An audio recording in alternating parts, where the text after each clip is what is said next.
G'day everyone, I'm Paul. I'm the owner and founder of Aussie Guide, and it's been a long time since I've had a chance to tour around the country with anybody in Israel.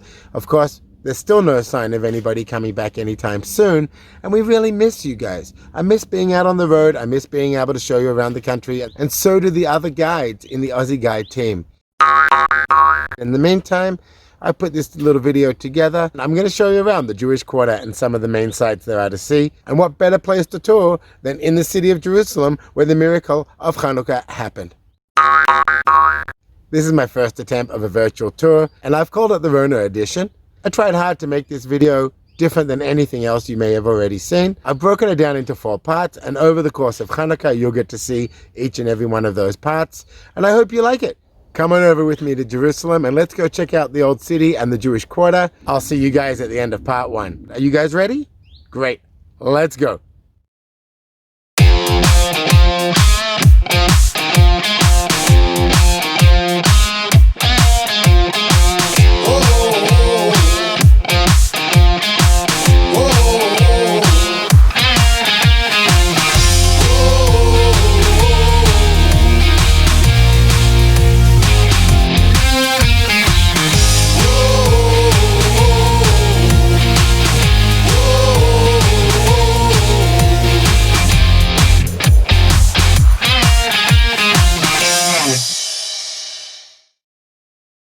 Hey everyone, welcome to Jerusalem. I'm really excited you guys are here. I can't wait to show you guys around, and I know you guys should be excited because this is going to be unlike any tour you've ever seen online or taken yourselves.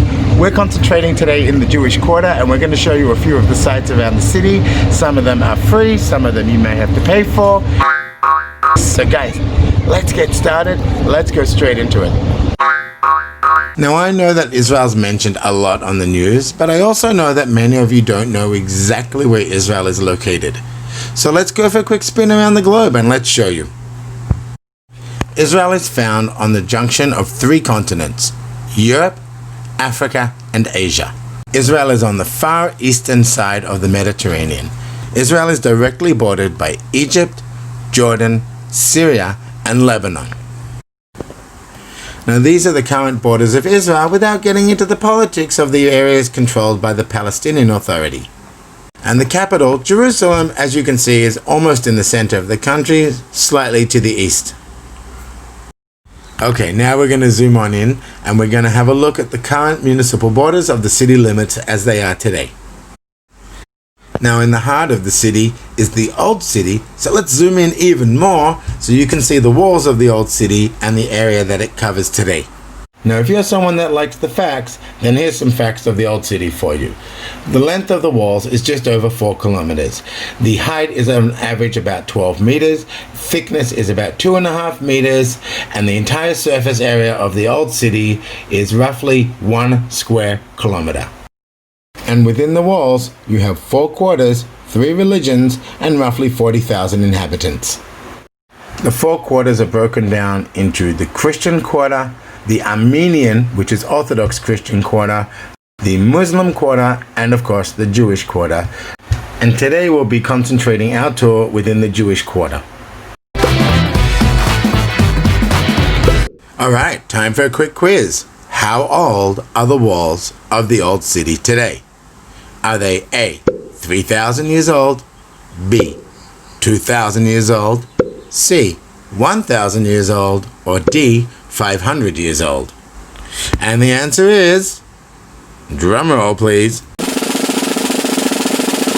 D, around 500 years old. In fact, it was rebuilt by Solomon the Magnificent in the mid-16th century when he was ruling over the region and the Ottoman Turkish Empire. And this is how the walls have looked since they were rebuilt almost 500 years ago. Okay guys, enough of the facts. Let's go down to the Western Wall and let's continue our tour. And let's go and check out what the Jewish Quarter has in store for us. The second temple was destroyed by the Romans in the year 70 AD, or in Hebrew we say CE, Common Era. What remained was fragments of the wall, but no temple. This was the second temple.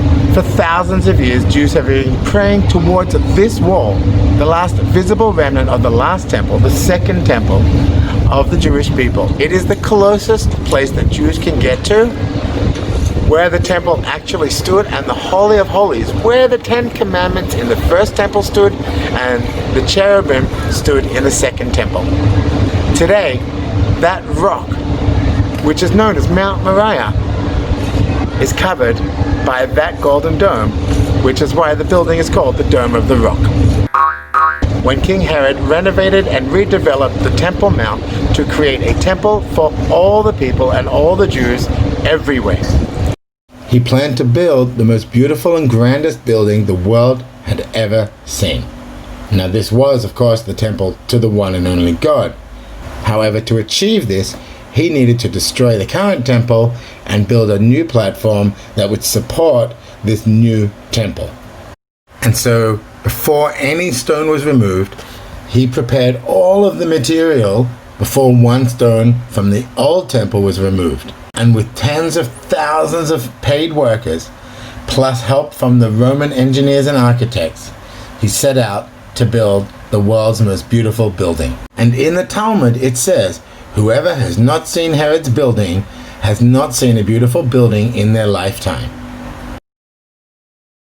Herod built a platform with a circumference of over 1.5 kilometers, just under a mile, and a total surface area of 144,000 square meters, and that's the equivalent of over 27 American football fields.